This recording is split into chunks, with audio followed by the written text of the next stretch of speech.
Hello and welcome to another episode of the Gaming Moguls, the only gaming podcast where a game released in 2007 is the new hotness. I'm your host tonight, Mr. Mark Teskey, along with my millennial co-host, Mr. Jake Kloffenstein. Jake, how are you tonight? I'm doing well. We're so formal. We're misters. I know. That's because we are in a emeritus position of having fulfilled our duties this week. Wow. So we realized that we probably shouldn't promise things.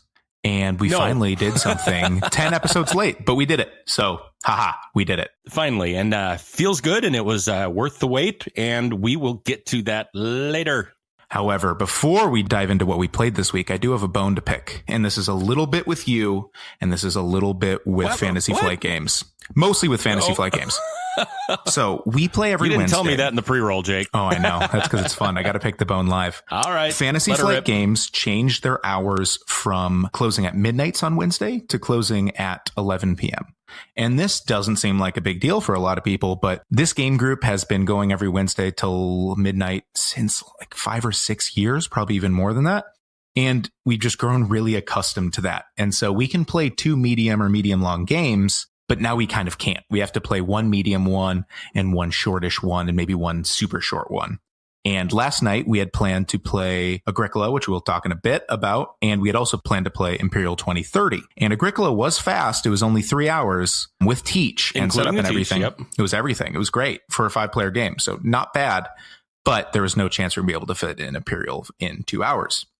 And so I just got so bummed, because I was so jazzed to play it, and I'd read the rules really carefully, and I figured out the teach, looked at the map, did everything, and it was all jazzed to play it, and regrettably we didn't get to. And it would have been perfect for the group because it was 5 players, and I think more players makes that game better. This upsets me a lot, too. It really does limit where nights we used to be able to play 2 large games, no problem, and have room for dinner and maybe even a filler, down to the point where it's 1 large game and a collection of fillers, and there's just no way around that. Well, I think our group needs to get a little bit better about setting up games. Maybe we just should have made the executive decision earlier to set up AgriCola so we could save 15 minutes. Yeah. Because we were so close. And I was pushing the game of AgriCola pretty fast. Sorry to the people I played with. I kept on doing things like feeding my people before I'd go do something else, even if it technically wasn't my turn, just to get it done with so I could move on. And I understand the decision why they went with that. I mean, it's not like people were ordering large dinners and multiple beers at 11:30 p.m.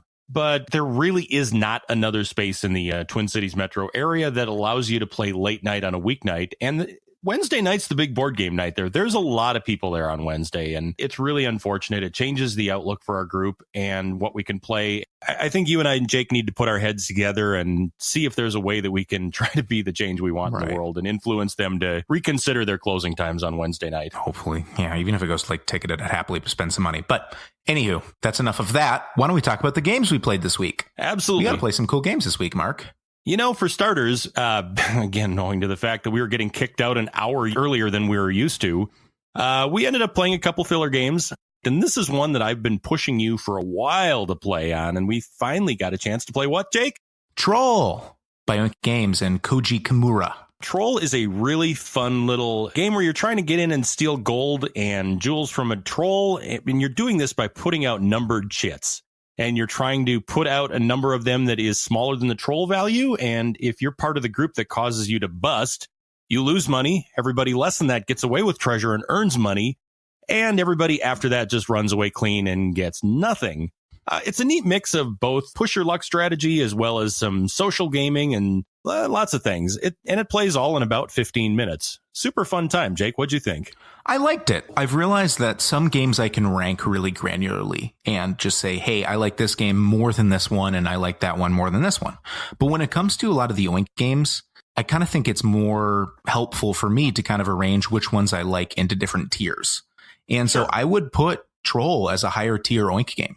Maybe not the highest T, but maybe like if it was A, B, C, D, I'd put it at a B or B plus, maybe A minus, that kind of area. Yep. Where it's definitely a good one. It was really interesting. You're right. It didn't have a lot of rules into it, but the decisions that you made were fun. And it was exactly what you wanted it to be for a kind of 1A, 1B style game using the Mogul scale. Yeah, 100%. And there are definitely some strategies that, and some, I would call them social engineering strategies that unveil themselves after you've played a couple of rounds.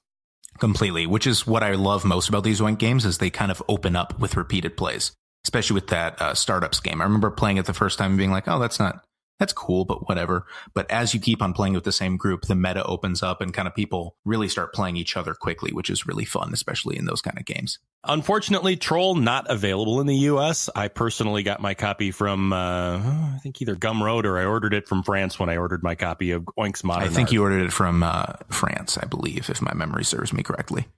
I think that's correct. So anyway, Troll by Oink Games. A lot of fun. A lot of fun. I'm so happy I got to play it. We also, because of the same night. Hey, wait, Jake. Who won, Jake? Oh, you won. You won by a lot. You won so well. Just had to make sure that came out. Okay. Yes. So anyway, of course. Speaking of winning, I did not win this next one.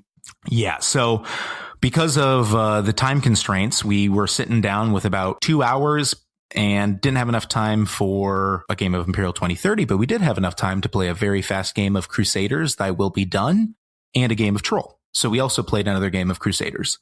This is by Seth Jaffe and TMG Games. I would give this game a 2B on the Mogul scale just to get it out of the way real quick. And we don't really have anything more interesting to talk about, but I've recently won a Board Game Geek giveaway, which I think I talked about in the last episode, and I won a copy of Crusaders, Thy Will Be Done, even though I already own one. Came with 2 other games as well, At the Gates of Loyang and Gold West. So I said, whoever beats me at Crusaders Thy Will Be Done will win a copy. And our good friend John won it. So congrats, John. You beat me by a lot. You did really well. And now he has a copy of Crusaders Thy Will Be Done whenever they end up sending it to me. Yeah, for some reason, I forgot when you flip your little Mancala tiles over that you can do both of them, not either or. And right. That may have impacted my strategy. I have a bit of a new take on Crusaders after last night. Oh, yeah. What's that? I actually realize it's a different type of game than I thought it was. Oh, how so? It's actually a race game. And I didn't realize that until last night. Yeah, because when we played the rules wrong where the crusading didn't get you victory points. And I don't know how I missed that, but I think we played once or twice like that with you. That ended up happening that is the game's a little longer, so you're able to set up to the longer strats. But with this, you really have to make sure that you can get everything in by the amount of time before the victory point shits run out. And the 2 turns I spent going up into the upper left corner or whatever, that, up in Ireland or whatever that was, honestly, that probably cost me the game, because just that 2 turns of tempo that I spent up there not earning victory points and building a building really put me so far behind everybody else that once the, let's call it the rusting Saracens, maybe, I fell behind the Saracen rush, and the points on some of the Crusades just got away from me, whereas I'd have 8 points to go on a Crusade. And right before it came to me, somebody jack it up to 9. And there was no way to build it up to that in time. Right. And so I think that the way to do this, and this is probably too specific for the podcast, but let's say, I think you have to build your castle to start in one of the starting locations. And then you have 2 knights and you can have one go east and one go west. I think that's the way you have to do it, where you can just do both. But yeah, I agree. It's a good little game, though, for what it is. I really like it. I really enjoy it. It's overproduced to heck, but I'm a big fan. I've played it with a lot of people, whether they be intro gamers or regular gamers, and I've gotten nothing but pretty good feedback. Crusaders, Thy Will Be Done. Yeah, it's a fun game. I also got a chance to play one that you were pushing very hard on playing last Wednesday night. I was. And, I remember hearing good things about it, but I couldn't remember specifically what I had heard about them. But hey, I'm willing to give just about anything a whirl. And you pulled out Clans of Caledonia, designed by Juma El Juju. I remembered pretty quickly what they compared it to, that it was compared positively to both Gaia Project and Terra Mystica. Why don't you give a little bit of intro on what Clans of Caledonia is about, Jake? Right. So in Clans of Caledonia, you're different Scottish Highland clans who are during a part of Scottish history where there's a lot of newfound exporting. It's like they're switched from agrarian culture to more of an industrialized culture. And so what you're doing is you are laying down different production facilities and different farms and different things along those lines in a hexagon style location to try to get the most money. And then that results in the most victory points. It's very similar to games like Gaia Project, which I'm a huge fan of, and Terra Mystica, which I'm a fan of as well, but I haven't played as much as I played Gaia. And it's fun. I'm excited to hear what you think of it, because you've played Gaia once with us, I believe. Correct. Yep. And you've played Terra Mystica a few times, but that was before we became game friends. Yeah. I have a strange background and strange relationship with Gaia Project and Terra Mystica. I think they're both fantastic games and I enjoy playing with them. And for some reason, just the rules will not stay in my brain. And I don't know why that is, because there are lots of games that I play that are equally complex or more so, and that I have no problem with whatsoever. So I don't know what that is. Maybe it's just that I don't play them often enough, but I found that I actually liked Clans of Caledonia quite a bit. It hit a lot of the same notes, yet it was in kind of a more palatable package, maybe, shall we say. It played in a pretty reasonably short amount of time, and I was able to pick up and run it pretty quickly. I think our game was over in like an hour 20-ish. Yeah, it was quick. And it was a 2-player game. And excluding teach. So it is longer than what it says on the box, but I think there was usually the first game that we play stretches about half an hour because we order food at Fantasy Flight during that amount of time. So I think it's well within what they said, but I think it's a great game too. I'm a huge fan of Gaia Project, but we've had some gamers in our game group who are a little newer, not as experienced with games, be taught Gaia Project, and they just weren't really in the game. They were still wrestling with the rules even towards the end of the game. And I don't think Gaia Project's the most complicated game in the world, but just notching that down and taking 20% of that complication off and making it a little more streamlined helps people get in the game a little quicker. Yeah. It'll be interesting to see with repeated play if I'm ever with a table of experienced people and we all play Clans of Caledonia. If any of them will say, well, that was fun, but I wish we would have played Gaia Project. Sure. I think that'll be the main downside, but I don't know if I see that happening. They're different enough, in my honest opinion, to keep both of them for both the length and just kind of the gameplay aspect. Yeah, I completely agree. I think they bring different things to the table for having a somewhat similar mechanism and theme. I do think they exist in their own little worlds. I found Clans of Caledonia is maybe the one I'd almost want to play more often because it can be played in a shorter amount of time and, give you time to play other things as well, rather than sort of committing the time to Gaia Project. Also, I would say that, and this is honestly a big pro for Gaia Project, is that I tend to not like playing it because it very much rewards frequent play, and everybody I know that owns it and plays it has played it a lot. So every time I play a game like that or Terra Mystica, I'm signing up for 4th place no matter what. Right. And so because Clans of Caledonia is faster, you could probably get more reps in. Correct. And it's I found it a little faster to get into the strategy of the game. Well, and nobody in our group has played it 15 times. There's that too. I've played it, I think 3 now, which still is not enough to really give a full impression on it, but I'm really starting to like the game. That's my thoughts on Clans of Caledonia. Enjoyed it quite a bit, and I think lots of other people in our group will like it as well. I think that's a sure winner. I agree. And for the Mogul scale, I think we're giving that a 3C, right in the middle. I agree. Just kind of right in that nice, comfy pocket of midweight Euros. Right. And the final game that we were able to play yesterday, Tyler and I both showed up a little bit early. We showed up, I think, at 5:30ish. And we were able to play a game of Azul by Michael Kiesling. This is a classic game we've talked about in the last episode, and I ended up trading for it. And the person that I traded for, GK Frost on Board Game Geek, was so kind to say, hey, I'm just going to buy you a new copy from Amazon because it's going to cost me $8 to ship it, and might as well just get you free shipping from Amazon. So very nice gesture. Thank you very much. I really appreciate it. And it was great. Still love Azul. It's, I think, one of my favorite really lightweight games that we play fairly often with a group of lesser gamers. But Tyler and I have played a whole bunch of games. It's just nice to hop into something without having to explain the rules. The one thing that is weird, though, and you'll confirm this, and I'm not pointing an accusation that this is the way it is. The colors of my copy of Azul are very strange. The box is noticeably greener. Yeah. I'm still going to keep the game, even if it was there's a lot of talk in the board game world about Amazon counterfeits, or let me rephrase that, counterfeit games being in Amazon's main stock. My production copy is fine. It is totally playable. It's pretty. It's fine. It looks fine. It feels totally fine. The little tiles are totally okay. But the box and kind of in general in the printing feels like it's a couple levels more saturated than the other ones. You actually brought your copy to compare because I was like, something feels wrong about this. What was your take on it? So I purchased my copy approximately a year ago. So if yours just came from Amazon and mine was purchased a year ago, unquestionably, they were from different print runs. Yeah, without a doubt. Yeah. Maybe even different print factories. Different print factories. There's a lot of different things that could have happened about that. And so there absolutely were differences in them. I mean, the colors of the plastic and the tiles were a little bit different. I mean, you put them side by side and you could tell the difference for sure. But It's not like one was purple and the other one was aqua. They were just, slightly darker purple. Right. The box art was blacker, more saturated. It was, darker it was greener. in tone. That was the other thing that was weird. It just kind of looked green. The blue, it's almost like they skewed colors or something. Right. The blue had a little more of a greener tinge on it. But having said that, all the materials were of equivalent quality. And so I don't know if it's a different print run or if this was a, B-stock game that kind of fell off the back of the wagon and got resold, or I don't know. I don't know what to say on that one. But personally, if I had that copy of it, I'd be perfectly happy with it. I don't know that I would have noticed the difference. It was just strange because my apartment gets a lot of natural light and it has white walls. So usually colors are pretty good in my apartment. And so I remember looking at it, and I just played Azul maybe a week before. I was like, something about this looks a little different. It was just strange. It was kind of a weird notice because I personally think that the counterfeit statements on that like there's so many, if you browse Reddit, that happens every once in a while. Did I get a counterfeit copy of this game?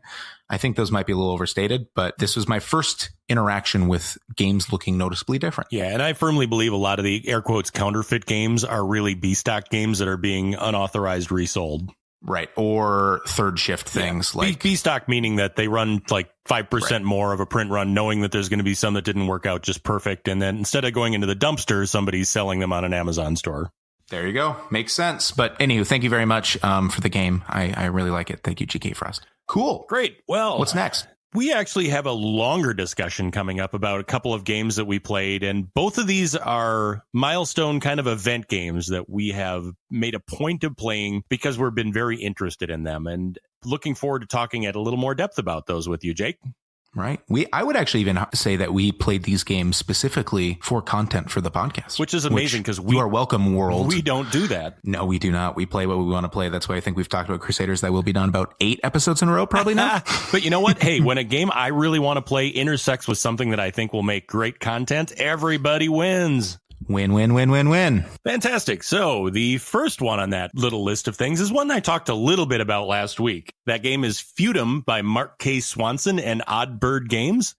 What's different this time around is that, Jake, you actually got a chance to play that with me last week at Fantasy Flight. I did. We didn't play a full game of it, which we should just let people know. And you've played one other additional time beyond this, correct? Correct. And full disclosure up front, this is a first impressions thing. This is not a review. It's not an in-depth, nuanced strategy discussion. This is literally our impressions after playing it somewhat south of 2 times. Right. We did get close to ending the game, but I think we missed out on the last era, correct? Correct. Yeah. And again, thanks, Fantasy Flight. Goddamn Fantasy Flight. I say that out loud. Just keys stay open an hour. We just finished our entire life. I know. Oh, it's so frustrating. All right. To be fair, I guess we should be thankful for the fact that they do actually provide that space for free for us to use. And, we buy food and games and beverages as a thank you, but it is actually free space at the end of the day. Right. Okay. Yeah. Well, we'll figure it out. Okay.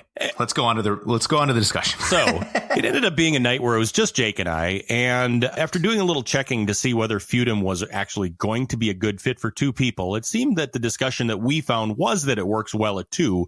It's just the nature of the game changes so much. And it did end up playing out a little differently than at 3. So big differences at 2 players. It's a little more sandboxy. The more players you throw into the arena, the more interactive and confrontational it gets. So there's a big chunk of the game that I'm not sure that we saw. But before we get into that, little quick background on the game. Yeah. Feudum is a game that was kickstarted a year and a half, 2 years ago, and was delivered approximately a year ago. Something like that. Yeah, I think around Gen Con time of last Gen Con. Yeah, and it is absolutely one of the most gorgeous games that I own in my collection. And we'll talk a little bit more about that. Well, and that's my background with the game. I saw the Kickstarter, almost got drawn into it, saw their booth at Gen Con, almost got drawn into it again, and then saw that you traded for it, so I was jazzed. And I did not know when I was trading for it that what I was getting was the full blast Kickstarter blinged out version with all the bells and whistles in the box. So I made out like a bandit on that trade. I'm super happy about that one. I've always been tangentially interested in this game just because it looked pretty and it seemed unique. And I actually have, sort of a love for weird little lost puppies in the gaming world, shall we say. And the reviews that I was hearing was bearing that fact out. The game itself is a very large board that really is 2 games in one. The center part of the map is what fairly traditional dudes on a map game where you go around to different locations on the map You travel about, you gain influence in those areas, and the more influence you have, the more you quote unquote rule those locations. And you score points based on ruling those locations. On the outside of the board, there is a series of 6 guilds that those guilds actually give you benefits by doing those. And the whole idea behind the guilds is that there's a circular economy where you're trying to push goods from one guild to the next, to the next, to the next, and converting them around there. And the game rewards you points for having done that. The neat twist of the game is that those two somewhat individual games are highly connected in that if you do well in the dudes on the map game, you gain a lot of influence in the guilds and you take control of those guilds. Likewise, right. If you do the actions well in the guilds, it gives you benefits out on the map that allow you to do better at the dudes on the map part of the game. Right. And you can also pull from each one of those cube pusher sections into the game in some way or another, or push into them from the actual dudes on the map portion of the game. Yeah, exactly. Like one example is if you have a farm, you can produce farm goods and you can sell that to the farmer guild to just turn those farm goods into food, for example, and get some victory points for having done it. And that was the one thing I missed out about the game, but continue. I don't want to get derailed here. The Alchemist Guild, for another example, will actually, as part of one of its actions that you can do if you're the guild master, you can actually create vehicles that can be used out on the map. And that's sort of your responsibility to do so. And you earn victory points for having done that. Another example of cases where the two interact in ways that are synergistic and help you do better at the other part of the game. Right. Now, smash cut to when the game is actually delivered and the first review copies came out. Looks beautiful, check. Interesting gameplay and lots going on there, check. Almost instantly, the very controversial reviews started flowing in on this one. It was not the game that people thought they were getting. I think everybody got sucked in by a very engaging Kickstarter video and all the beautiful bits and all the stuff in the box, and got a hold of it and realized that this is not a medium weight Euro. This is not a 2-hour play we'll learn this quick and whip it out on a Wednesday night game night for the most part. Right. Yeah. And in fact, Jake, you have some firsthand experiences of people that were almost pulled in on that. Right. So my good friends and cousins, Ryan and Alexis, they were at Gen Con with me, and they are more RPG people than board game people. And when they do play board games, they're usually not on the heavier end. We've taught them 18xx, and I think they had a good experience, but they usually that's not reach their for wheelhouse. Games. Yeah, it's not their wheelhouse. That's a perfect way to put it. And Alexis is a graphic designer, and she has a wonderful taste, and she can really see beautiful things. And she saw this game and she was so captivated by it that she almost ended up buying it. And I was like, Alexis, I'm pretty sure you shouldn't. Please don't. This is probably not a game for you and Ryan. And thankfully she didn't. But I mean, just the presentation of this game is just phenomenal. Yeah. Ugh. Yeah, exactly. And I actually slept on it for a while, too, that I had heard the mediocre reviews on it. But over time, more and more very positive reviews came up. I've heard a number of people listed in their favorite games of all time and absolutely love it. Also, I've heard people say that it's a total mess and they want nothing to do with it. So when I had the opportunity to get a copy for it at a very reasonable price, I thought that was an excellent opportunity to find it out for myself and develop my own opinion on the topic. Correct. So let's talk about that presentation, just because I've literally wanted to the entire time. I would want to make videos just for games if this was how pretty every single game looked. For sure. So, why don't you go ahead and drive this part? Perfect. This is without a doubt the best looking game I've ever interacted with. Hard stop. The bits, I mean, you have the deluxified super bonus, everything being cool. Yeah, your jaw was on the floor as I was unpacking the game. You were just like, what? What? How are they expecting to make money on this game? What? And the other thing about it is we've all gotten somewhat, not desensitized, but we're somewhat accustomed to the way that board games look. Yeah. You know, a lot of them are either like edgy, kind of gross portrayal of women and like barbarians and like a bunch of exposed muscles and really inefficient. You mean chainmail bras are not useful? Yeah. Right. Who would have thought? And then there's also games where it's just like Clemens Franz, kind of quaint little artwork that's cute. And then there's kind of the whole, Tool modern kind of school of thought that I'd kind of put Oink in. But this is almost unlike all of the other ones. The colors are a weird color palette that's almost pastel. The quality of the bits are again, phenomenal. And they're all individually colored in different artwork, like the different rosary beads and everything along those lines. I mean, I cannot overstate how well done the production of this game is from a physical standpoint. Yeah, for sure. Just lots of little bits like foil cards and foil printing on things and UV spot shiny places on things and 3D castings of things and thick tokens and metal coins and embroidered haversacks and right. Every interaction with that is a high touch experience. Right. Which just makes you really want to enjoy the experience being presented in front of you. And we should say, Mark and I are not hoity-toity, we need all of our games to look pretty people. I mean, hell, we love 18xx games. And pretty objectively, those are not always the prettiest games in the world. Nope. But just having something that's pretty to look at can really help you be in the right mindset to enjoy the game. Yeah, and this game really has a very captivating mindset around it because it is so beautiful, and the people are so whimsical looking, and the little monsters are so stinking cool looking. The little the behemoth that you can trot around the board and wreak havoc serpent, with is a creature that looks straight out of one of those Rankin and Bass Christmas specials, shall we say? Like the the year without a Santa Claus. It looks like a monster straight out of that. Those. Well, child of the 70s, Jake. What do you do? I'm sorry. I'm a child of the 90s. They still show those on TV, Jake. FYI. Don't watch TV. I'm too millennial. Okay. So everything about that captures and brings you in. There's another level of it, too, that we should probably discuss is the presentation and the artistic side is beautiful. And oftentimes when there is form, sometimes the form overtakes the function of it. And it's funny. There are a couple of notable cases where I say they failed pretty miserably at this. But by and large, I found the iconography to be awfully good in this game. See, this is the first time that we're going to disagree. I would disagree pretty hardly. I will say this may be more so for me because I have notoriously bad eyes and I don't wear glasses or contacts because I'm a Dumbo.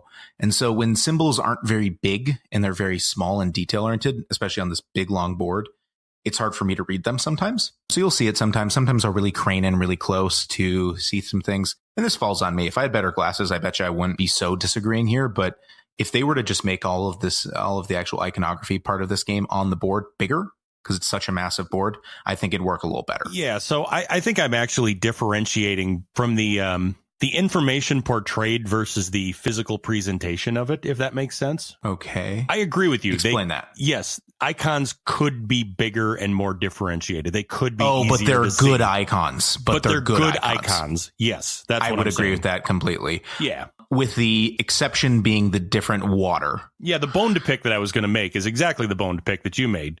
The iconography is good, but the design is so busy that in a lot of cases that good information gets lost in the graphic design because it's either too small, too dark, or just too busy. One great example of that is there are multiple ways that you can travel on vehicles. There's an airship, there's a submarine, there's a boat, and there are paths on the board that show where you can go. Like there are little bubbles where the submarine can go, and there's little waves where the ship can go, and there's little birds where the airships can go. They're not easy to tell apart, especially when they're all on top of each other. The water, right? Yeah, there are places where they're on top of each other.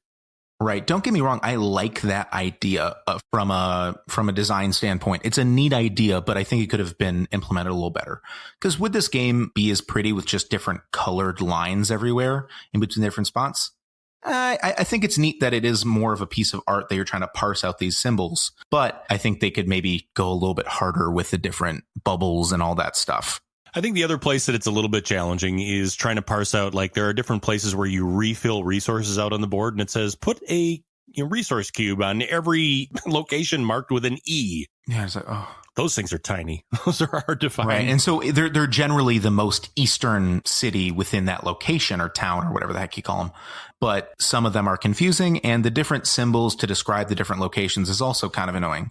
You just kind of have to know. It's frustrating, but it's such a beautiful production. I'm almost willing to deal with it. And where the iconography is very useful and good are places like on the action cards. What does this action card do? Well, it's actually very kind of pictogrammy, showing exactly what it does. And once you understand the pictograms, you don't often have to refer back to the rule book. Also, too, when you do the push-pull actions, moving the stuff in the circular economy in the guilds, it says exactly what you have there.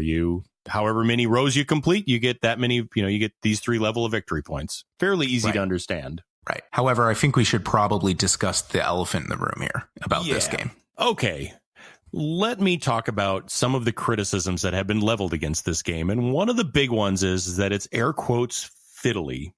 And this is something we talked about extensively before either of us played it. And I don't know, it might be kind of fiddly. It's the rumor out, it's fiddly. Well, and also I've heard it's everything in the kitchen sink on top of it being fiddly. Yes. Having in the game. Yep. And one could call it air quotes the cones of Dunshire in gaming. So we'll get back to that, I'm sure. Jake, you'll have an opinion on that? I'm sure I will. To me, fiddly is the wrong word. Fiddly is tax code to me. There's a million little exceptions. There's if this, then this, otherwise that, but only if this. And if it's a Tuesday, then you do that. Or if it's this case, then you do that. Otherwise, you do that. And, on and on and on. That to me is fiddly.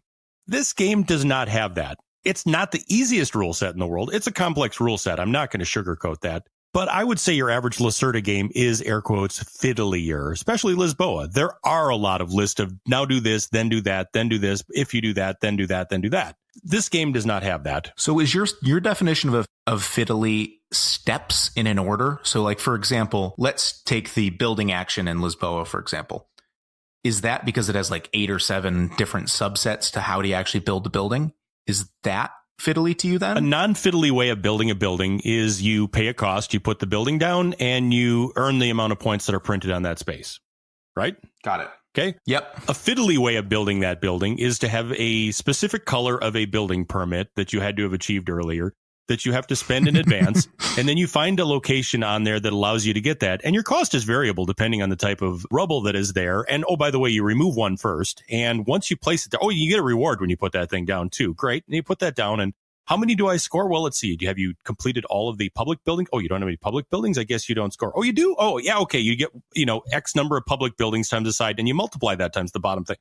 That's how you score. But then later when another puppy, Right. Okay. I would agree. However, I would disagree with your sentiment that this does not have tax code level case scenarios, if you will, where there is at some point in time on a Tuesday, you might do this action. Like, for example, when you take certain resource cubes, you can take them into your personal supply or you can add them to your wine barrel. Yeah. Or for another example, my main thing about the fiddly is it's not consistently fiddly.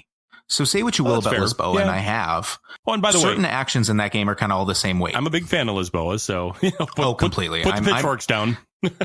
I'm not. I would give Lisboa a meh. I think I gave it like a 6 on Board Game Geek. It's not a bad game. Pitchforks down, everybody. Pitchforks down. Yeah, please don't attack us for this. But it's not consistently fiddly. Like, for example, if you're going to do a move action and you're not picking something up, that action's really simple. But let's say you do a farmer action and you're the Farmers Guild person and you have XYZ different location for that. You can make certain actions be a lot more fiddly and a lot more rules complicated than other ones. So it doesn't feel even across the board. Yeah. In regards to its fiddliness. I would agree with that. And what's funny is that, there are random little places where there's like one little extra thing that you forgot about. Like we missed one. Say you come up and you do the Farmer Guild action where you take the resources and send them up to the Farmers Guild. We completely forgot that whoever rules that location actually gets one of those as well. You have to pay out you have to pay out the landowner before you sell off his goods. Right. And so that's the whole thing that is confusing about this. There are not as many steps to each action as a Lacerda game, and we're going to keep on comparing them to these because that's just something that's in our wheelhouse. But there is still some subsets. And the wideness of the actions in this game, there's 17 action cards, right? And you're only going to choose 4 of them each turn, sure. But there's a lot of different individual action. An amount of them can be upgraded to like a special if you control or have this style of pawn action. Sure. Yes. And I would replace fiddly with I would call it 4D chess. It's very complex in terms of the decision space that you have in there. And I think that's where the complexity really sinks in. And I think that's what people sometimes misnomer as being fiddly. So yes, I agree. There's some fiddliness to that. But I wouldn't say that's the primary taste. The primary taste that comes out to me is the strategic complexity in this one. And maybe it's not even strategic complexity. Maybe it's decision complexity, because the strategies are somewhat straightforward to do. But deciding which of those things you can do and how to do it is really a hard question. Yeah, it's a really hard question to figure out. So then going back to the other controversy, do you think this game is Cones of Dunshire-y? I think we have different mental connotations on what that means. Right. And we should probably explain what Cones of Dunshire is, just quick for 2 seconds. So in the TV show Parks and Recreation, one of the main characters, can't remember the guy's name, but he's the accountant guy, the kind of nerdy guy who's from our neck of the woods. Or at least the character is. He's from Minnesota, I guess. And he is like unemployed and he's a hyper productive guy. So he makes like a board game over like 7 days of no human contact. And it's a big joke because it's like the most complicated board game. And it's what most average lay people think of when they think of board games. They're like, oh, these are so complicated. What are you doing? And so people have kind of co-opted that term in the board game space to refer to a game that has everything in it and maybe too much of everything in it. If they would have taken out certain aspects of it, it maybe would have been better. Not saying that specifically for Feudum, but kind of what the term Cones of Dunshire means and how we're going to use it. Yeah, using that as a base definition, I can get behind that. I think I have always read it as being more pejorative than you're taking it as. So by calling it Cones of Dunshire, I take that as being a strongly negative review. I don't think it's strongly negative, and maybe I'm wrong. Please let us know if it's like the worst thing you could hear about a board game. But to me, it's almost as an implication to say, if this game were to have 20% less in it, it might benefit from it. If you'd imagine like a chart of the optimal amount of rules or complexity for the game length and game experience, it's a little bit beyond that level. Yeah. Now, it's funny about that, though. Every time everybody says that, the first thing I do is I go, okay, maybe there is extra stuff in there. What would I get rid of? Right. And we don't proclaim to be board game designers or developers or anything. But yeah, I mean, it's the same point. I don't know what I'd get rid of. All of it seems to have a reason. I guess, I mean, this is not what we like to do with games, but let's just pretend that all of the ships were the same. Does that help the game? I don't think so. I think there is a reason to have limitations on being able to reach certain areas and different steps to get to different areas. Got it. Do you need to have the wine cellar for the sulfur? I think it's one of those things. Could you get away with just an AgriCola style feeding where you have food and you feed everybody? Yeah, you probably could. It does make for an interesting game fix, though. One of the reasons that's there is because somebody could legitimately try starving the game out of resources by not pushing the economy. And that actually sort of happened with influence tokens in our game, where you were not pushing influence tokens in and I was starving for influence tokens. There's a mechanism in the game called a feast, where if you're at a pawn that's the right type, or if you're at a feudum, you can actually take that person's guild master thing. Basically, you can have a feast, get them drunk, and then go ahead and take their action for them. And oh, by the way, take all of their points and their money and some extra bonus points for doing that. It's a real game swingy thing that you don't want to have done to you, but it's a little hard to line up. And one of the core things behind that is you have to spend, the wine out of your wine cellar in order to do that, the sulfur out of your wine cellar. Yeah, I don't know. I'm asking these questions from a rhetorical standpoint, not from a Jake knows all the answers standpoint, because I've never designed a game. There's probably a lot of aspects to it that I don't understand. I also think the aspect of you can either feed your people with food and then they're good for one turn, or you can feed your people with wine, which lasts them for 2 turns, but they're unable to defend themselves against attack from the turn after that. Is that good game design? I don't know, but it's kind of funny thematic. I like it. Right. No, I agree too. It seems like everything has a reason for why they included it in the game, but it just, a lot of the fiddliness of the game comes from the kind of points that we're hitting home about the Cones of Dunshire aspect of it. There's just so many things to consider, and they don't have always a lot of implications to it. The sulfur is really, you can spend it from there to do a feast, and you can also spend it there to feed your people wine, right? But then that hurts them for some example, right? For a couple of turns. So that's really all it's doing. But that's one thing that's in the game that you have to consider. There's so many little things like that you have to consider. And I think that pushes it to a point, which is why people think it's fiddly. And I don't know if I disagree with them. So to me, the one thing that actually is maybe superfluous, unfortunately, is one of the cooler things in the game. I'm not sure those monsters are necessary. Yeah, probably. And I mean it works for great cover art. Yeah, but well, that's the whole thing. And they've done such a good job of making such a rich and evocative, really original art style and kind of presentation of a board game that I don't want to get rid of those little monsters. You know, I like them. They're unnecessary, but I really like them. And maybe this game has everything in the kitchen sink thrown to it, but do we need another midweight Euro that's had all of the interesting things ironed out of it? I don't know. Yeah, I don't know. I'll actually address that one a bit in my final thoughts. So let's not quite jump ahead to that, because let's some opinions on that one. All right. So one other thing on it, too, is that because of the fact there's a lot going on and there is a learning curve, I believe it definitely would reward more frequent play. I think that this is one that is not a game that would be well served by coming off the shelf once every 18 months or something like that. Right. Having said that, the rules actually are stickier than I would think, so I don't know that the relearn time would be that bad. I mean, I almost cold taught it the other night just on my second teach. Right, because it was strange. We totally thought we'd go there, but you'd have Brent to help us, and regrettably, he couldn't come with. He was feeling under the weather, so you were kind of pump the brakes on it, and yeah, I mean, you taught it well. I understood the game totally fine. You did a good job. Yeah, but I think because it's so strategically rich that if you did play it more regularly, you would understand how to optimize the machine that's there and to be able to use it more efficiently. I think that would dramatically reduce playtime because there'd be, much less just wide open, blue sky, green field pondering what to do. Right.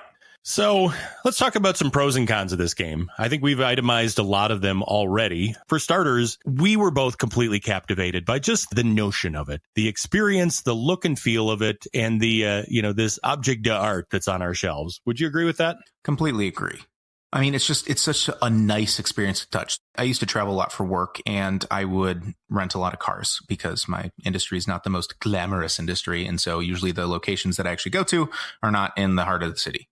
And it's so nice when you can upgrade a car from like the lower end to the higher end. Sure. When they give you the free upgrade of the car rental. And this game kind of felt like it, where it's like just being in the leather seats of this game and having it be such a premium experience just really brought it.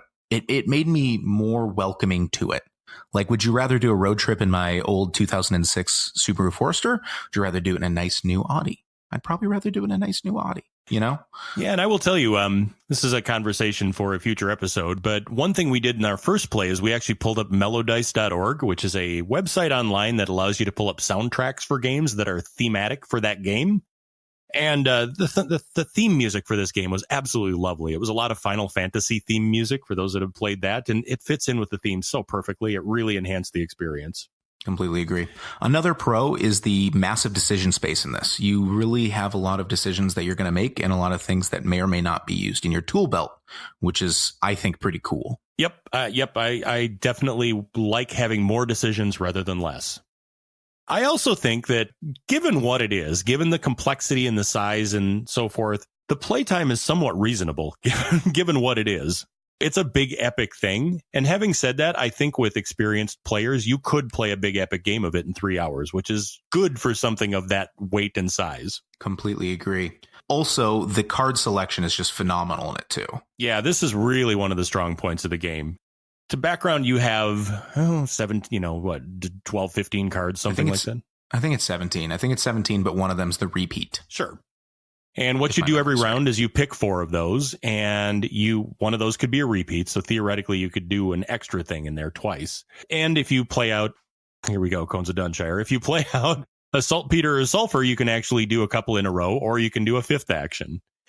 That ability to pick the actions that you're going to do, but be able to do them in any order and react to what's going on is really cool. And that was really fun and engaging.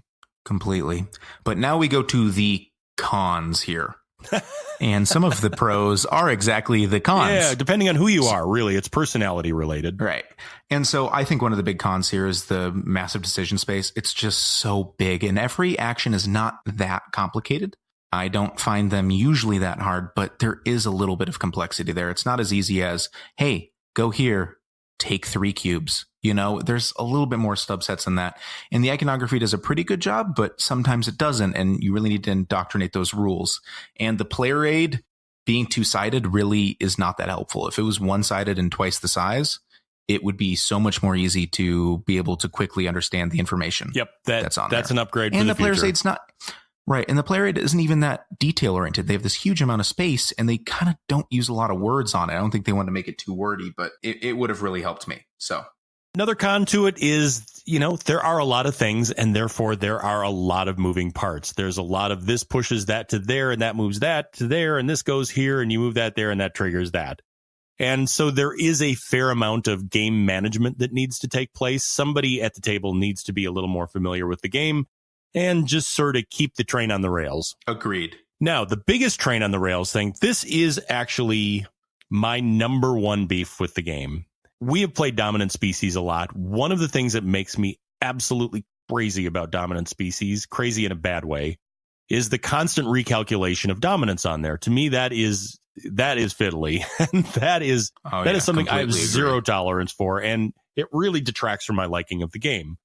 This has that exact same problem in terms of who is the guild master of each guild. Because whoever has the most influence in the farm areas gains guild influence in 2 different guilds. And if you have a certain pawn out on the board, you gain influence in that particular guild. And if you have Feudum, you gain a lot of points in that particular guild. That's not so bad. The problem is this stuff shifts a lot. Hey, I just upgraded my farm to a town. Oops, that recalculated 4 guilds. Right. And now you have to redo that. And it's not like a tally or a track on each guild. It's just added up, Yeah. And that's frustrating. Yeah. So one of the upgrades at 100% is going in are dice to track those things. The Kickstarter that just closed on this yesterday for Feudum's Rudders and Ramparts included a set of tracking dice for exactly that reason. And I think those will be mandatory. Agreed. And that'll make it a lot better. See, my main complaint with Dominant Species is that I don't find it fun. But snap. I can understand that. A little snap there. But I agree. And I think the final con here is kind of specifically for us. We're trying to be better about playing more games more frequently, especially the ones we really love. But we still have a pretty massive game library between all the people that like to run games at our game nights. And this game really, I think, is for people that are willing to put a lot of time into it, to be able to play it repeatedly over a span of a short span of maybe 3 months and really dive into it and know the game. And I just don't know if that's us. And that's a personal complaint about the game.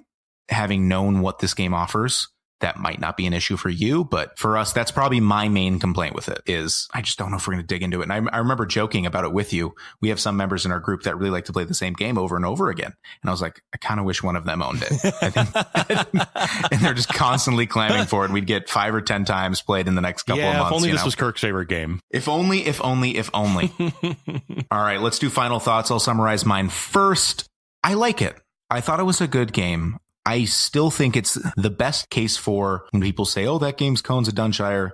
This is the most Cones of Dunshire-y. Let's throw every little cool mechanism we can think of into it and see what comes out. But having the presentation of the game be so beautiful really allowed me to maybe see past some of its faults and enjoy the experience. And it really helped carry it, which is an amazing thing to think of. But I'm happy to play it whenever you want to, which will be another conversation about opportunity cost in this hobby moving forward. Yeah, for sure. Yes. My thoughts on it too. Yeah, it has kind of captivated me. It's a bit like going out on a date with somebody you have nothing in common with. I've been married for 15 years. Not that I really remember what this is like. It's sort of that equivalent where you're like, well, I really don't have anything in common, but yet I weirdly had a good time and I kind of want to go out on another date. I think one of the worst things in board gaming is to play something and feel nothing. There's a lot of games out there where you played it and, there was a score and you made some decisions and it made you feel nothing. This game, you can't walk away and feel nothing. You will feel something having played this game. May not be great, may be awesome, but I love the fact a game exists that makes you feel something. And that to me is great about it. Now, for me, I tend to like special little creatures that have their own little weird place in the world and appreciate them for what they are. And Feudum fits into that box. I love it for its weirdness. I love it for its uniqueness, and because of that, I'm at that in the art package. I'm willing to forgive some of its idiosyncrasies. Right. Let's mogul scale this bad boy. Okay. So we should probably preface, when we did the weight thing, yes, we know there are war games that are very complicated out there. Our bias comes from a place of Euro games. So we think like Gaia Project's a 4. That's kind of our wheelhouse. Yeah. There are really complicated games out there. And frankly, that's not our audience. Right, exactly. We're not big war game guys or really complicated comm sim guys. For our wheelhouse, I'm putting this at a 4 or a 5. Probably a 5. Yeah. What do you think, Mark? I go back and forth on the rules complexity. We'll do the letter next. It's at least a 4. There's no question about that one. The upside is there are a lot of rules and there is a high rule density, but it is actually constrained to one fairly small rule book. There are not multiple manuals behind that one. So and I can certainly think of more complex games from a rules perspective. Like I think a Lacerda is more rules complex. So based on that, I'm going a 4 on rules complexity personally. I could be talked either way in between a 4 or a 5, so I'll just condense with you and say 4 plus. What do you think about strategy complexity? Yeah, 4 plus, a heavy 4. Again, this is challenging. It's a D at least. Is it an E?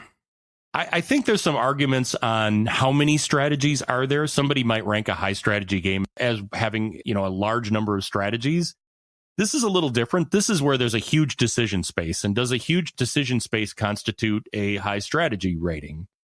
I don't know. So I think I would probably call this a 4E if I were, just because you're managing 2 games at once. So 2 C's put together make an E, maybe. Right. And I think because I haven't played this game that much, I might be a little biased, but I think I'm going to make I'm in between a C or a D currently. That's fair. But I think that might be because I'm not seeing the forest for the trees. I'm just a little bit too into the game and didn't really see past what the systems had to offer. Why don't we call it a 4D because we agree on that and know that I'm skewing higher on weight and you're skewing higher on strategy. There you go. Let's call it a 4D. Cool. All right. So that was fun. now for the main event. And I think this episode's probably going to run a little bit longer than most of the other ones, but we are super excited to talk about this topic. So we're going to keep on hammering through it. Let's do it. Last night, Mark and I were lucky enough to play AgriCola for the first time for both of us, which is designed by Uwe Rosenberg and published by either Z-Man or Mayfair Games, I believe. And as a background, we both promised that we would play this game somewhere back in about episode 1, maybe. I think it was episode 0, actually. And we said we'd play it by episode 4. Yep. And we did not. It's episode 14. We got part of the 4, right? We got 4. Yeah, we didn't indicate the tens place. We're fine. We're totally fine. We have plenty of space. Yep. But the reason why we've wanted to play this one is one of my and your favorite games is Caverna. We love it so much. It's my actually number 15 favorite game in my collection. And we play it every single year at our little buddy con called ClopCon. My first 4 letters of my last name were not weird or anything. And it's just such a good experience. I would say it's one of the high water marks for my gaming year. Every year is playing this because we have only people that have played before are allowed to play it. And we usually play in a 6-player game of Caverna and we just love it. And we've had so many people say Caverna's crap. You need to play Agricola, or the other side of that coin saying, oh no, I threw away my copy of Agricola once Caverna came out. I don't know why anybody would ever play Agricola when Caverna exists. And it seems like a very polarizing issue. Yeah, for sure. There's strong opinions on both sides of that coin. Completely agree. And the only thing, I'll give a little pretext before we actually dive into it. I wish I didn't play Agricola because my world was so simple before. It was so manageable and I had my head wrapped around it. And I want to go back. I want to go back to the simple way things were. So I will compare this to something in not game space. There's this TV show that I regrettably like. It's called Rick and Morty.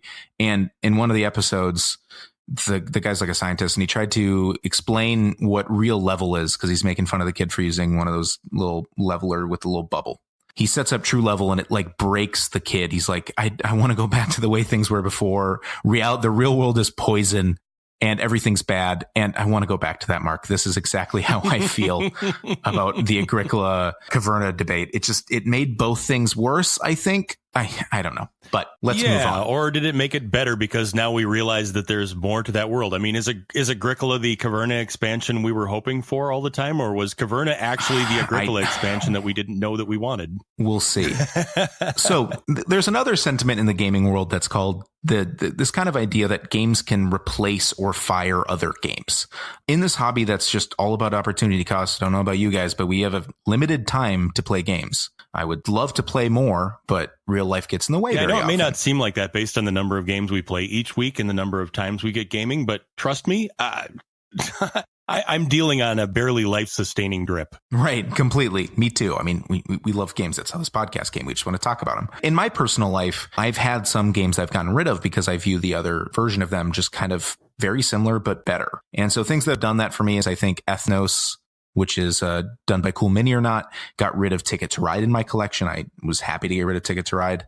And then there's also other people that have said these other kind of debates. And if you look on the internet, you'll be able to find them. There's people that'll say Gaia Project is just a better implication of the Terra Mystica system than Terra Mystica is. There's a bunch of people that say the opposite. Then there's weirdos that say Clans of Caledonia is the best. I'm not one of those weirdos. But on this list, there's always this Agricola versus Caverna list. And even on the Reddit Meeple of the Week quiz, or questionnaire, which we actually used in our episode 0 to kind of explain our gaming tastes, this is constantly an either or. I mean, it's on the same level of Do you store your boxes vertically or horizontally? It's always been comparable. So, Mark, do you think these games are as interchangeable or either or E as people think? For me, it is not an either or. It is an either and. That is my feeling on it. After it's an either and. I don't think if mine's an either or, but mine's you probably don't need both. Sure. I said this to you later, but we'll talk about this later in the thing. But if you own one of them, I don't think acquiring the other one should be high on your list of goals. But they felt very similar to me. And I think something that made this gameplay interesting was we have played so much Caverna. I think I've played it north of 20 times, and it's one of my most played games. And I've had it for so long. I actually had it even before in my collection before I started tracking gameplays. So I don't really know how many plays I've had. But they were less similar than I was expecting between the two, between Caverna and AgriCola. And they actually felt way less similar than Brass Birmingham and Brass Lancaster, which was interesting. I'd agree with that I was actually surprised at how different it actually felt. It really felt less like just a different version or an older version of that game than I thought it was going to. And I kind of came to appreciate the individuality that it brought forth. Right. So why don't we talk about the pros and cons of both games? And just a quick aside here. Go ahead, Mark. Before we get into that, we should probably back up and actually say what AgriCola is. AgriCola is a game where you're subsistence farmers in, I think, France or somewhere. You're in Europe somewhere. And you are... Well, AgriCola is actually an Italian word. Oh, it is? Oh, interesting. Cool. It might be French too, but it's definitely an Italian word. Yeah, it could be a Roman word. What you're doing is you are different families trying to make a way of life. And there's a bunch of different ways that you're scored at the end, but it's kind of point salady where you're trying to do everything a little bit, at least to get the most points. Caverna is another game where you're also farmers, but this time you're dwarves. So there's a cave aspect to the game, and it was designed after AgriCola. AgriCola came out in 2007, and I believe Caverna came out in like 2011 timeframe, maybe 12? Somewhere, maybe 2012, somewhere right in there. Yeah. Caverna actually came out in 2013, just to clarify. And they feel very similar where there's a bunch of different resources and there's a bunch of different animals and your animals breed and then they fill up and you can eat them and you can convert them into stuff. But why don't we give the pros and cons of each game to kind of summarize them instead of going too deep onto what game each provides? Sound good? And likewise, too, I would also say that there is probably a 75% rules crossover between the two of them. Yes. Maybe a little bit more. Yeah, by knowing one of them, it was awfully easy to pick up and start playing AgriCola because we knew Caverna so well. Right. It's they're worker placement games. There's a new spot that opens up each turn, and then at the end of the round, at certain rounds, there's a harvest or something, which is when you have to even more things like how you plant fields. You know, it's exactly the same between the two. Exactly. Games. How do animals breed? It's exactly the same. But that other 15 to 25% difference, it really pushes the two games in different directions, and I thought that was fascinating. Like you said, let's talk about some pros and cons on that. One of the big differences between the two things was that AgriCola is a very card-driven game. At the beginning of the game, you're dealt out let's back this up. It was a first play for us, and we dealt out 7 cards that we got to pick our occupations from, and we got to pick our minor improvements from. Correct. And what you're supposed to do, and you're supposed to draft it, correct? That's the way that's assumed to be played by more experienced players. I asked this question last night online, and the more experienced players said that, yes, you absolutely should draft it once you're familiar with the cards and the game and their interactions, or at minimum, you should do a take 10, discard 3. Right. Just so you can have a little bit more selection on the cards, because that's really what's so interesting about AgriCola. It's a huge pro. It does a couple of things. I think it results in a vast higher degree of replayability than Caverna. Unquestionably. But a big aspect of the strategy in this game is finding the efficiencies in the cards so you can best make your strategy around it. Yeah. And then, all of the actual farming and agrarianship that's happening on your boards at some level is just supporting and enhancing the benefits that you're getting from those cards. Correct. But that also is a bit of a con. We'll get to that in a bit. Another aspect of AgriCola that I found just wonderful was the pastures. So how pastures work in Caverna is they're just tile upgrades, which we'll get to a bit when we explain this on the Caverna pros. And they're 2x1 little tiles. You have a big grid board where I think it's 12 or maybe 15 in one and bigger in the other. But you put them out and you can put a certain number of animals in them depending on the size. But in Agricola, you actually put down fence posts and make pastures for animals, and it can hold a certain amount depending on the size of it.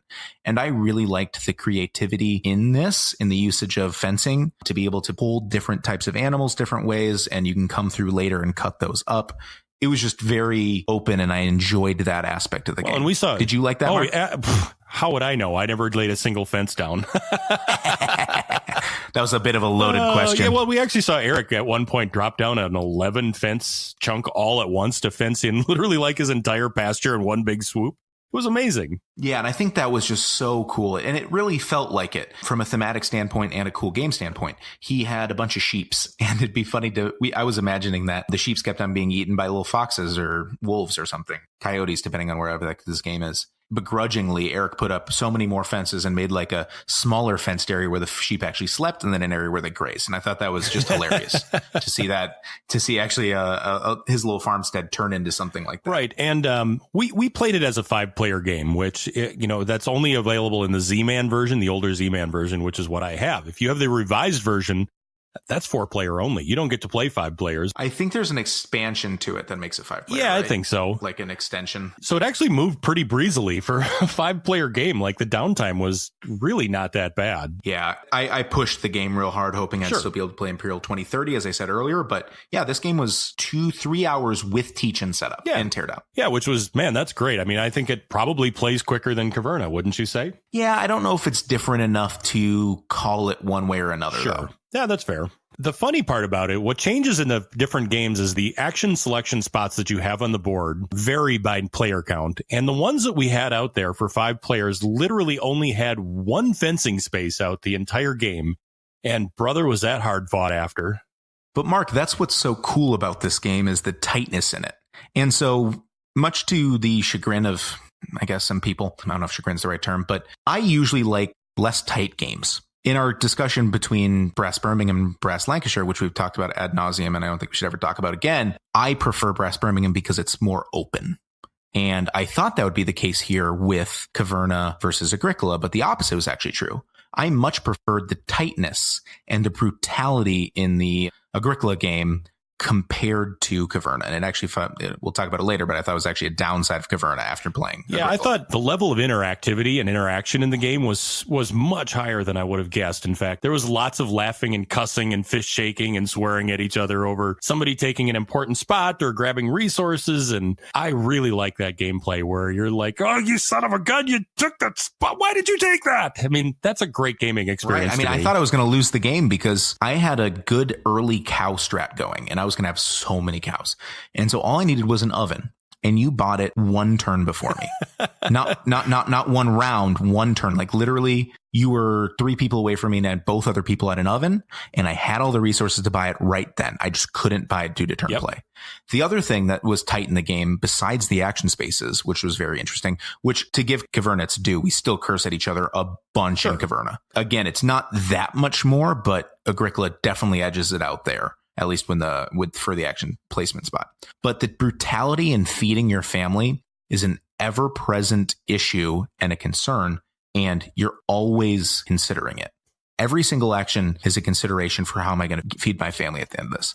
I went with a very small family, and at the very end of the game, I was doing an action just to make sure I'd feed them, which in Caverna is rarely the case. It seems like towards the end of the game, and that was due to me having to pivot because Mark screwed my life over and bought the last oven. And just having to pivot like that and always worrying about food was something I really enjoyed. Versus in Caverna, it seems like you care about it at the beginning, and at the end, it's like, you don't have your food up and running? What the heck are you doing? You know? I'm sure that it's literally one action where you are forced to just take some food, or maybe overproducing a little food can cost you the game. I for sure think I overproduced food at one point there, and as a result, it caused me to not be able to take turns that allowed me to fence, which absolutely cost me the game later on. I mean, it's that tight that you look at just a couple little decisions and gone, if I would have maybe not taken that one thing and done something a little more efficient, that could be a several point swing. Completely agree.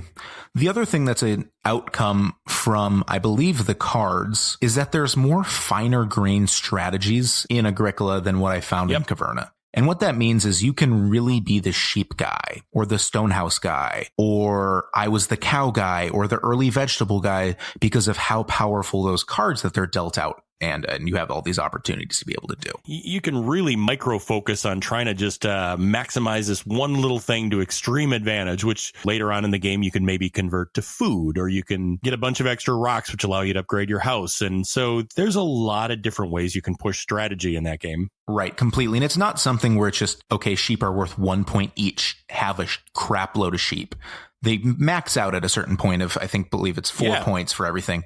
But getting early and good at something means that you can pivot that resources and accomplishments into the other aspects of the game, which I found very neat. I agree. All in all, a lot of pros to the game. Not saying that it's all sunshine and rainbows. What did we think are some of the downsides that we found with Agricola? You live by the cards, you die by the cards, Mark. And so for sure. Yeah, 100%. And I think that this, maybe in the first play, because we didn't draft, resulted in a bit of a hollow victory for certain people, because the cards are very strong and we need to look through. Well, you own the game. I think there's certain cards that have been banned and really have been flagged as good.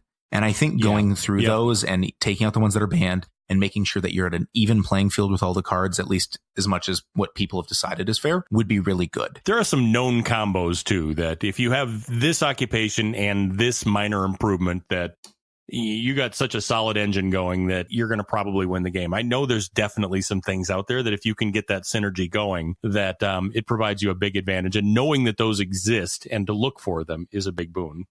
Right. And so that's the other thing, is it can be a hollow victory with the cards. I think that can be mitigated by drafting and maybe dealing 10 cards out as your first play and keeping 7 or something. But it still is going to be there. There's always that thought at the end of the thing, well, Mark got this card. Let's say we were sitting at the opposite ends of the table. We had Eric between us and then Tyler and John in between us.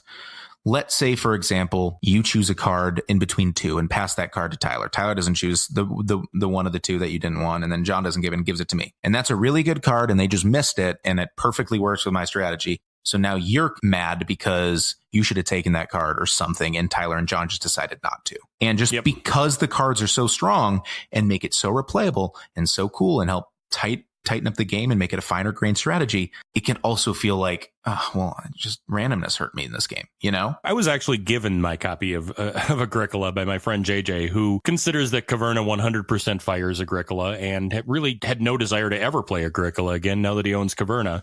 So he actually just gave me the game along with a couple others in trade for building an organizer for him. Yeah. The huge Rising Sun organizer. Very nice. Very kind of him. But that was the number one thing he listed on there was he goes, if somebody gets a great card combo thing, you're just hosed and there's no point in playing. And it's not Race for the Galaxy. This is not a under 45-minute game. This is a bit. I think even with experienced players, maybe you can cut it down to hour and a half, 2 hours, maybe with a lower player count. But it's a long game. It's not fast. Oh, oops, you won kind of thing, you know? The other thing I don't know is I don't know if they ever drafted or if they drew 10, kept 7. I don't know if they did anything like that. True. So maybe they never mitigated it correctly. That will lower this thing, but I still think it's an ever-present concern with the game. Yep, I would agree with that completely. On the other side of the versus thing, comparing and contrasting to Caverna, let's talk about a few things we love and like about Caverna, looking at it through the lens of Agricola. Perfect. Most of these pros you can actually view as Agricola cons and vice versa on the other things. I think we'd started off with, it just felt a little bit more refined from a production standpoint. Would you agree with me on that? Yeah, I would. You can definitely tell that this is a 2007-ish design versus a 2012 design. They've learned a few things in gaming since then. Well, and we just mean that in like the board layout and like the card choices and the fact that some action spots are just smaller for random reasons. And in the original production, I believe it just comes with cubes. Caverna is more expensive, but it comes with the animeeples. But it's just, I don't know how to say it, but polished, but maybe not from a game design standpoint, but really from like how the game works and plays and interacts with it, if that makes sense. To be fair, the more recent releases of Agricola do actually have the animeeples instead of the cubes. Oh, I'm sure. And I'm sure they have a better graphic design, little overhaul, so it's not using those small little sheep. I am playing a very old version of Agricola, so... I agree. That does have to be kept in mind. Right, totally. But it's still going a little bit beyond that. I'll just leave it at that. From a production and kind of just interacting with the game, you can kind of figure it out a little bit more from that standpoint. The other thing that I think is a huge pro for Caverna is that it's an open playing field from the beginning of the game. We play a high-level Caverna game every single year. You've been at the last 2, and it's cutthroat. Oh, yeah. People are mad at you. We have gentlemen's agreements on like not taking the overhang one. I don't take it anymore and all this different stuff. But you know that the decisions that you made, for the most part, resulted in you winning. Maybe there were some lurking variables like, why the heck did Steve keep on taking my freaking action spot? Or why did the person to my left keep on taking first player from me, even though he was going to be second and I was not going to take a spot? Or something along those lines still exists, but it feels less like that with Caverna than it did with Agricola. Sure, yes, because of the fact that you don't have something that's pre-driving your strategy. Correct, because you can say, okay, well, what am I going to do this turn? And you kind of have to read the room and pivot and make sure that you're not doing the same thing as everybody else. But it feels a touch bit more deterministic to me from my limited experience with Agricola. I would say that actually is a bit of that could be viewed as a con, though. One of my feelings on Caverna is that there is a somewhat limited number of actual strategies in there.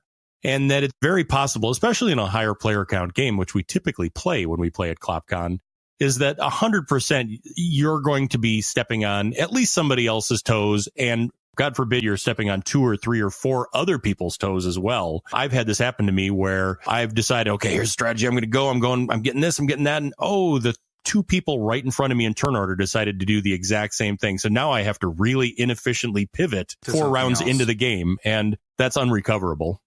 Right. And it's one of those things, too, where a lot of the times in Caverna, it's the person who does the thing that no one else is doing will win. Right. So the person that's only the person doing the ruby mine strategy, all those ruby spots are piling up. And that could also be said about the fact of don't let him do that. It's the same thing with 18xx. Don't let somebody run away with the game. Change the board state if you're not winning. Same kind of thing with that. But I agree. Oh, it's funny because almost all of the pros and cons are cons of either themselves or cons of the other thing. Yep. They're so highly interacted. So the other thing that I found really interesting about Caverna and that I quite frankly missed when I was playing Agricola was I really love the tile placement in this game. So what you do in Agricola is you can play different things adjacent to. So you can either do pastures and fences. Those have to be adjacent to something you already have, or you can build different homes off or different rooms off of your home too, but they again have to be adjacent. So there's a little bit of gamey this there, and I'm not saying that it's completely gone, but the tile placement of digging down deep mines and the different options between in Caverna of doing the completely open 2 different rooms in your cave versus doing the narrow ones so you can dig down deeper to make a ruby mine. And all of these different things I found very interesting in Caverna, and I thought were lacking in Agricola. Really the only placement rules in Agricola are orthogonally adjacent for the most part. Beyond that, you can and there's some weirdness with fences. Fences help other fences. You don't have to put 2 fences on the same spot. Right. So that helps, and that's interesting. But I think there's a lot of game in the aspect of managing your tile placement, and I like that decision in Caverna, and I missed it, to be frank, in Agricola. Yeah, definitely a little different twist on that one. Switching over to cons, that is one of the biggest cons of Caverna of all to me. Caverna has this board that these set of boards that has, 50 different buildings, different rooms that you can put out there inside your cave. And these are things that, either drive victory points at the end of the game or give you power ups or give you resources or something like that. And inevitably, I'm at the wrong side of the table from that dumb board. So whenever it comes time for building a board, and this happens in every game, is that people are getting up, walking around the table, studying all 50 of those pieces on there. And man, the game can really grind to a halt if you're not playing with people that know those buildings well and know exactly the building they're looking for. So the tile placement's interesting, but boy, the mechanics of having to sort through those 50 different buildings on the far side of the table is painful. Right. And just to be clear here, I'm not saying that that's the part of the game I like. I don't like the rooms. I'm saying the digging down double layer mines and all that stuff I find more interesting than the furnishing of the buildings. Just to clarify. Yep. There. Because I agree. Because that's the big con about Caverna, I'd say. So it seems like what they did from a design standpoint is Uwe said, okay, well, cards are annoying in this game and certain people don't like the tightness of feeding the family. And so he definitely changed those 2 things. And so what he did is he made a whole bunch of buildings that used to be kind of the same power level up equivalent as cards in Agricola and turned those into a big board market of buildings, but they're all available from the start of the game. And there's only 1 copy of all of them besides a simple dwelling. Yeah, exactly. And as Mark said, it's really annoying because sometimes you could be playing towards the sheep action or something. And then some guy will just buy the sheep benefit or some sheep benefit because he can afford it. Just because he can afford it, and then he pivots into sheep. And it's like, there was nothing I done to prevent this except for buying it earlier. And it's like, I'm sorry I did well at getting sheeps because of the situational advantage of it being then. And it just can feel really annoying because had you been getting a chance to maybe draft the buildings from the start in Caverna or dibs 3 of them each or something in draft or something, that'd be great. But now all we're doing is adding on more rules to a game that doesn't have them. Yep. You know, I don't want to have to house rule a game. I agree completely. You bring up an interesting point there, which leads into my con number 2 about how the fact that I'm doing sheep and somebody just bought the sheep building and now I got to pivot hard on that one. I do feel that there are dramatically fewer strategies inside Caverna, and winning is more about taking one of the 5 good strategies and doing it the best. Like the one that most efficiently does one of the 5 strategies is the one that's going to win. And also maybe as a corollary, the one that had somebody get in their way the least is the one that's going to win the game. See, I don't know. I think what you're saying is you're equating the fact that cards came out and they feel more granular as seeming more paths. But I think you're just attributing different, like, larger strategies as more granular with the cards in Agricola than they are in Caverna. Because I don't agree with that sentiment. I think that there are just as many paths. There's more abilities in the little cards, so you can get that. But there's just as many pathways to victory in either game, I would say. But I do not disagree with your, if somebody else was the only person doing a strategy, they will most likely do well with the game. Yeah, and I'd be interested to hear other people's thoughts on this one, too. You know, having played Caverna quite a few times, and, you know, spoiler, I love the game. It's one of my absolute favorites, so I'm not ripping on Caverna. But it does feel like I'm going to be the mine guy, or I'm going to be the animal guy, or I'm going to be the farm guy. About it. Right, but I mean, is that any different than, I mean, you had a stone thing, but were you the only guy at the table that had a stone building? No, I'm the only guy that decided to attempt to ride that horse to 4th place. I went farming well early, but I kind of neglected my home. I only had a wood house at the end of the game, but I farmed okay and I did everything. I don't see it being that hyper granular. I just think there's more differences in the cards, which can get you jump started on that strategy to do it. Because I think it's kind of the same thing. I don't think those are that different. I actually might even say that there's more strategies in Caverna because you don't cap off at a certain point with different animal types. Well, that's a fair point. I'll give you that one. Yeah, just that I think a lot of the Caverna games have felt very samey because of people rushing for the overhang tile or deciding to do ruby mining. And maybe this is just still very new, so it felt really different and it seemed like there was more ways to go out there. I'd be interested to see upon repeat plays how that plays out. Right. And I'm not arguing that there's not different strategies in Agricola. I think it's a phenomenal level too, and managing the cards is incredibly interesting. I just don't think it's like drastically different. And maybe it is one of those things where it's just because you're forced into a different strategy because of the cards that you have to play differently versus, I would say most of us at the Caverna table that are experienced have the same way of playing almost every single time, or sure, try to. I'm almost always the adventure guy. Right. I never adventure. I never do that. I usually go for the Peaceman, and I usually go for overhang, and then I try to get a big family. But Kirk always loves to adventure. Tyler usually does the overhang thing as me too. It's just, I rarely ever go mining. You have to make a conscious effort to do the different strategies or something versus an Agricola where you're kind of painted into that corner to start. Yeah, that's fair. I'll give you that. Totally.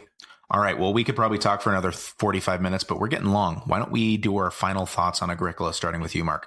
Okay. I was really interested to play this one just to mentally resolve the conflict on I knew Caverna well. I know that I love Caverna, yet I hear over and over and over again about what a masterpiece Agricola is, and that it's still, even with Caverna in the world, stands on its own 2 legs and is a valid experience and is a unique experience in those. So I was very interested to give both of those, give it a try actually by itself, to categorize it in my own brain and make my own decisions on that one rather than being told by somebody what I should think. I had played it several times on iOS in the past and enjoyed the experience, but you know, there's no substitution for playing against real people. I loved it. I really had a good time. It felt more different from Caverna than I thought it was going to. Outside of some of just the blocking and tackling on how you plant fields and so forth, the way you approach the game and what you have to do felt extremely different to me.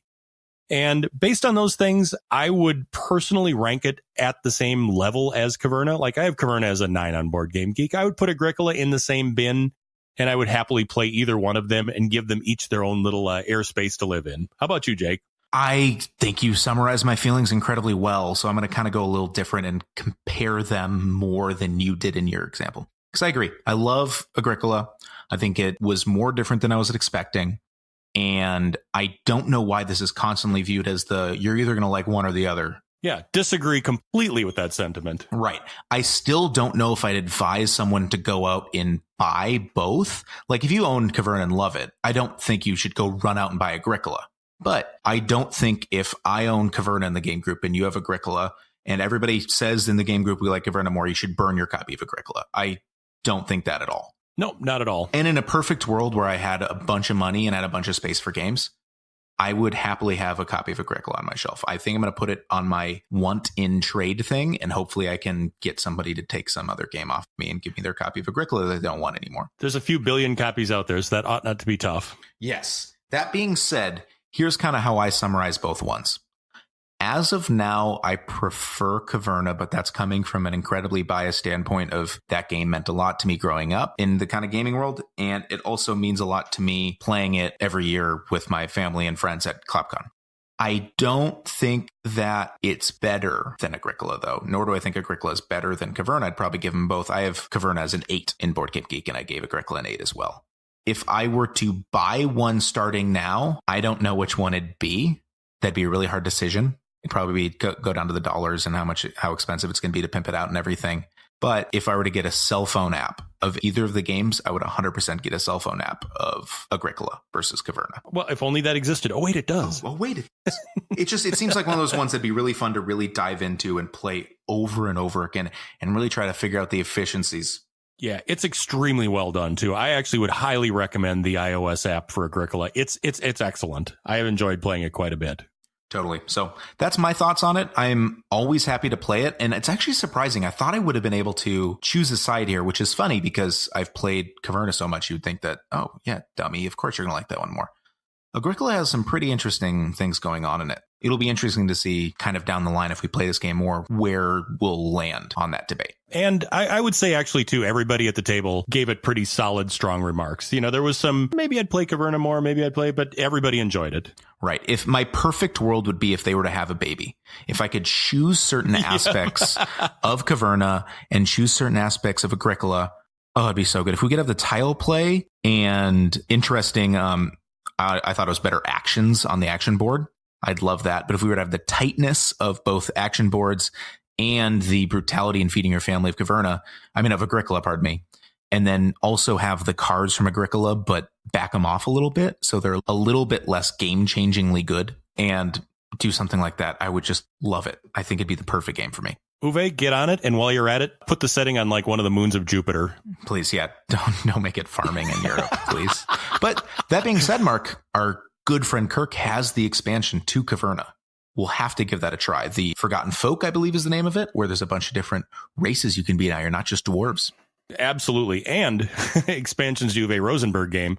On the on-deck circle last night was Feast for Odin to the Norwegians, and that's coming up hot and heavy, too, soon. Sounds great. All right. So, Mogul Scale. Oh, Mogul Scale. We got a Mogul Scale, yeah. Yeah. 3C, 4C, kind of that rangey. I'd go either 3C or 3D. Yeah, maybe a D. The rules were pretty easy, and maybe that's coming from a familiarity with Caverna. The strategy with understanding the cards and their interaction is more complex. I'd agree. Yeah, I think 3C, Call it a 3D, maybe? So we gave Caverna a 3D, and I think that's probably where it'd be too, 3D. Yep. Perfect. I'd go with that. Well, this was a long episode. Hopefully people aren't mad at us. I hope everybody enjoyed listening to that as much as we enjoyed making it. I had to say, Jake, this was one of the more fun episodes we've done so far. I don't like it because now we're going to have to freaking start choosing games for the podcast, and I want to do that. I just want to play games Mark and talk about them. That was our thoughts on both Feudum and AgriCola, and hope you have as much fun as we do, and we will be sure and catch you next time. Thanks, everybody. Good night. Good night, everybody. Good night. This has been the Gaming Moguls podcast, co-hosted by Mark Teskey and Jake Klopfenstein. Please find us on iTunes, Spotify, Google Play, Stitcher, or TuneIn. Feel free to join our Board Game Geek Guild, guild number 3431. Find us on Instagram and Twitter @Gaming Moguls. Or reach us via email, jake@gamingmoguls.com or mark@gamingmoguls.com. If you like the Gaming Moguls podcast, please tell a friend. Thanks for listening.